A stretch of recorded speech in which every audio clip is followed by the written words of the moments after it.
అన్ని ప్రాంతాల్లో కడుతున్నాం. మన కాన్స్టిట్యూన్సీ లో ఇప్పటికి 7 సబ్ స్టేషన్లు కడుతున్నాం.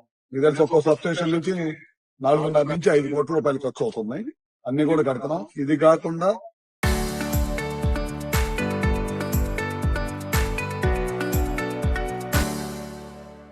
గతంలో మనం 132 సబ్ స్టేషన్ పెట్టాం మన సింగర్ కొనపాలలో. అట్లాంటి సబ్ స్టేషన్ మళ్ళీ ఏలూరులో ఎంత పెట్టాం?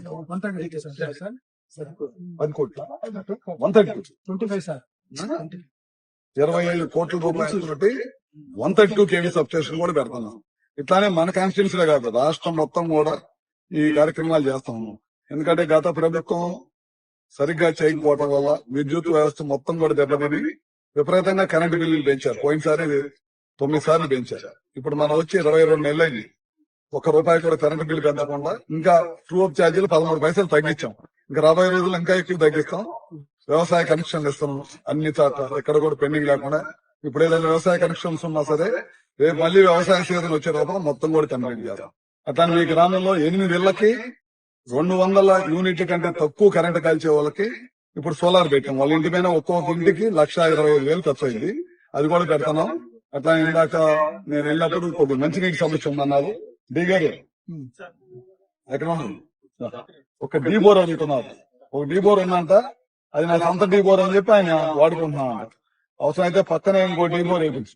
అవసరం అయితే జిల్లా పరిషత్ ప్రధాని దేనికి అవుదాంతో నేను చెప్తాను. దాని మీద చుట్టుపక్కల ప్రాబ్లం అంతేనే. ఇందాక నేనేంటంటే ఎస్సీ కాలనీలో మనం పోల్స్ చేసేటప్పుడు వద్దంటున్నారంట. మన పోల్స్ లేకపోతే కరెంట్ ఎట్ వచ్చింది. అది మీరు కూడా ఆలోచించి ఒక పక్కన మీకు ఇబ్బంది లేకుండా, ఇళ్లకు సంబంధించిన వాళ్ళకి ఇబ్బంది లేకుండా ఒక పక్కన వేయించుకోండి. ఎందుకంటే పోల్స్, కరెంట్ వైరు ఇవన్నీ లేకపోతే పవర్ సప్లై చేయలేం. మనం వద్దని ఎవరింటి ముందు వద్దనుకుంటే ఇబ్బంది అనమాట. అందుకని ఎక్కడో చోట మీరు మీ అందరూ కలిసికట్టుగా ఉండి ఇక్కడ వేస్తే మాకు ఇబ్బంది ఉండదు, ఇక్కడ వేస్తే మాకు ఇబ్బంది ఉండదు అని చెప్పి మన అధికారులు ఉన్నారు.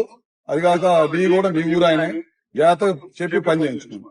ఈ ప్రాంతంలో చుట్టూరుగా ఉన్న ప్రాంతంలో రాబోయే రోజులు ఇది అయిపోయిన తర్వాత ఎక్కడ కూడా కరెంటు పోవటం కానీ ఏముంది. ఈ ఊర్లో కూడా ఎక్కడైతే స్తంభాలు ఎత్తు తక్కువ ఉన్నాయో అన్ని కూడా మార్చుతున్నాం.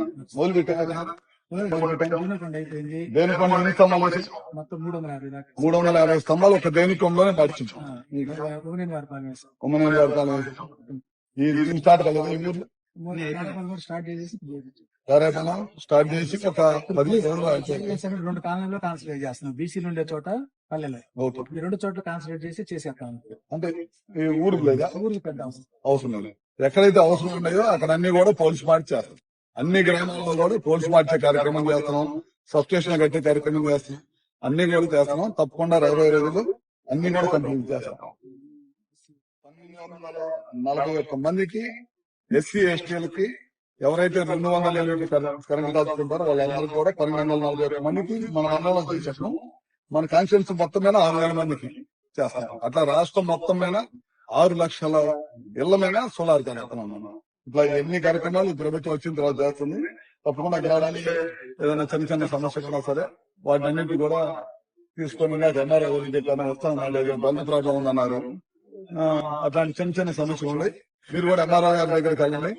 మనం గతంలాగా ఇబ్బంది పడాల్సిన అవసరం లేదు. ఎక్కడో బాపట్ల పోవాల్సిన పర్లేదు. ఇప్పుడు మన జిల్లాను కూడా ముఖ్యమంత్రి గారి చెప్పడంలో ఒంగోలు జిల్లాలో మార్చింది. దాంతో పాటు అద్దంకి రెవెన్యూ డివిజన్ వచ్చింది. ఆర్డీఓ కూడా ఇక్కడే ఉంటున్నాడు. కలెక్టర్ గారు కూడా 2 రోజులకు ఒకసారి నిన్న వచ్చారు కలెక్టర్ గారు, మళ్ళీ వాళ్ళు వచ్చారు. రెగ్యులర్ గా ఇక్కడికే వస్తున్నాడు. ఏదైనా పనులున్నా సరే మనం ఇక్కడే మన అద్దంకిలోనే సమస్యలన్నీ కూడా సొల్యూషన్ అవడానికి కూడా మార్గం చేసుకోవచ్చు. సరే ఉంటాను అందరూ కూడా.